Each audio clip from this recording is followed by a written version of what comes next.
Litbang Kompas merilis survei tentang tren kepuasan publik terhadap kinerja pemerintahan Jokowi Ma'ruf Amin.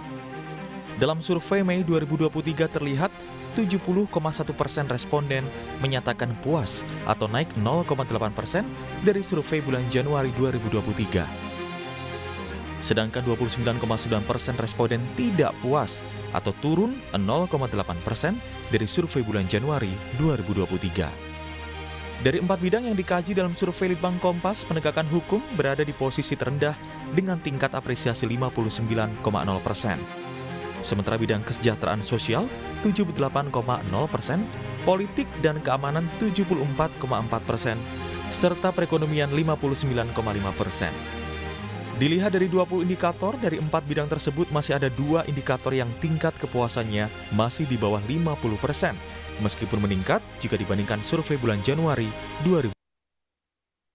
Data suap dan jual beli kasus hukum dengan tingkat kepuasan 42%, serta menyediakan lapangan kerja dan mengurangi pengangguran 43,8%.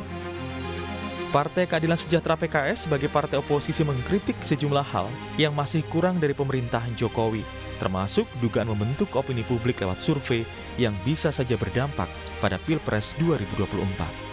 Hari ini masih ketangkap, saya kira mungkin survei kepuasan hukum juga akan meningkat karena Harun Masiku ini adalah partai pemerintah, orang partai pemerintah dan tidak menghilang sampai saat ini, dan ini tentu saja menjadi presiden buruk bagi Pak Jokowi. Yang ketiga adalah janji politik ya tentang dulu katanya ekonomi akan melejit, lapangan kerja akan terbuka, tetapi tidak terbukti. Yang keempat adalah kita melihat bahwa survei ini hanyalah persepsi. Persepsi ini di tahun 2020 akhir itu ada OTT Menteri Sosial. Survei bulan Mei itu PDIP surveinya adalah partai anti korupsi. Padahal baru aja kena OTT. Jadi artinya persepsi ini sebenarnya bisa dibentuk, bisa di-create. Ya sampai seperti sekarang semua lembaga survei rata-rata sekarang ngeluarin rilis. Survei Pak Jokowi sampai 80%. Ini seperti ada gerakan yang menggerakkan bahwa lembaga survei ini sama-sama untuk melakukan survei seolah-olah membuat framing bahwa orang yang didukung Pak Jokowi nanti adalah orang yang juga kinerjanya baik. Sementara itu menanggapi ini, Ketua DPP PDIP Eriko Sutarduga menganggap masih adanya kekurangan dalam kepuasan publik terhadap kinerja pemerintahan Jokowi merupakan hal yang wajar. 70,1% puas. Nah, nanti kalau Anda memenangkan, partai Anda memenangkan pemilu, kemudian ini ya baru boleh dikatakan. Tapi kalau seperti sekarang, apa yang sudah dihasilkan? Nah, ini kenyataan yang ada bahwa kader PDI Perjuangan yang namanya Bapak. Saya nggak dengar suaranya nih, suaranya nggak dengar. Soal ada yang belum berhasil, ada yang belum puas, wajar.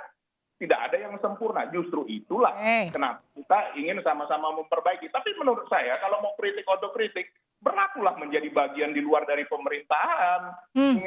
Jangan nanti ikut, kalau baik dikatakan ikut baiknya. Tapi kalau ada hal yang kurang, menyampaikan di media begini. Padahal kenyataan yang ada di DPR tidak ada sama sekali. Boleh silakan dibuka. Kami kebetulan sama-sama di Komisi 11, sama-sama merancang bagaimana semua anggaran belanja yang ada, tidak ada. Dan ini tanggung jawab dari juga bagian daripada di DPR. Hasil survei kepuasan publik ini memang merupakan yang tertinggi dibanding Oktober 2019 lalu. Dan dari hasil survei ini, mampukah menjadi modal kuat untuk mengendorse Capres-Cawapres pilihan Jokowi? Tim Liputan, Kompas TV.